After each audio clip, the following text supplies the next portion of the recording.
let's talk about Venom, Let There Be Carnage. I've seen the film, and right off the bat, if you want to know if I like it more than the first one, the answer is yes. The film is much better, much juicier, much more satisfying.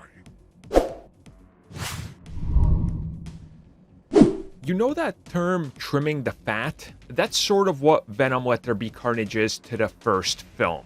They essentially do the first film sort of, kind of again. I mean, it's another symbiote, so you kind of knew what was going to be happening here, and you generally understand what direction they're going in with a symbiote versus symbiote. Now, of course, the differences here are that Carnage is a different character, or should I say Cletus Cassidy is a different character than Riot was, and that's definitely apparent in this film from the very start. And when I say trimming the fat, again, I'm talking about taking all the side stuff that made the first film feel like it was just overstaying its welcome. They just about systematically cut all of that out of this film, where there is very little downtime. It's a rapid-fire film. It moves act to act really fast. The action sequences, when they get going, they don't stop. And there is a lot, and I mean a lot, to unpack with what they do with both of these characters in an hour and a half. Now, some of this, I think, does hold the film back because there isn't as much character development. It literally feels like it's just meant to be a set-piece film.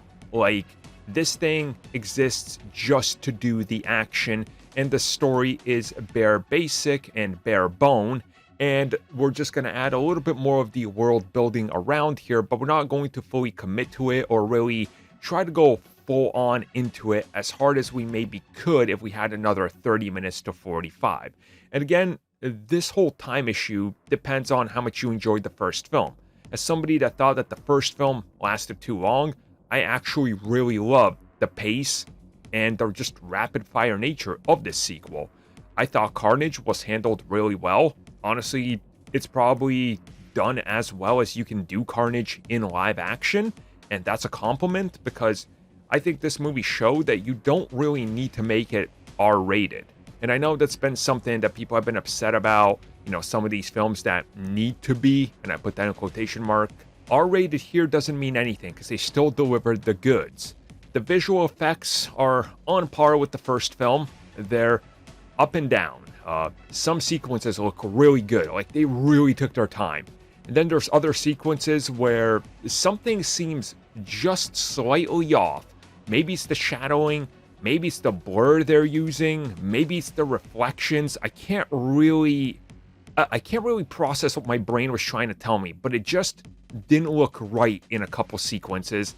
And even the wife, she leaned over to me and said, something looks a little off here. And I was like, it does. I can't put my finger on what it is. I think when I rewatch the film, I'll be able to figure it out. But something was just a little bit unnatural, almost like they rushed through and didn't add another render pass or something. But largely, it's on par with the first film, outside of a few instances where it looks, I don't know how to explain it.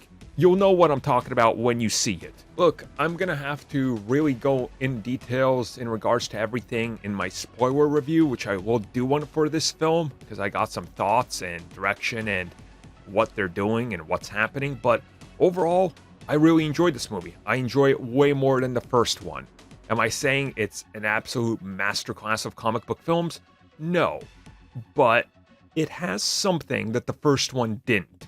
And I think that something might be self-awareness, where this film knows what it is, and it plays into it.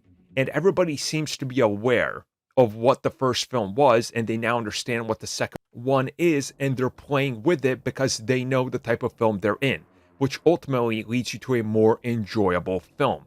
Overall, I actually recommend this, and I cannot wait to see what they do in the next chapter because, oh boy, it's gonna get interesting. The itsy bitsy Venom went up the water spout.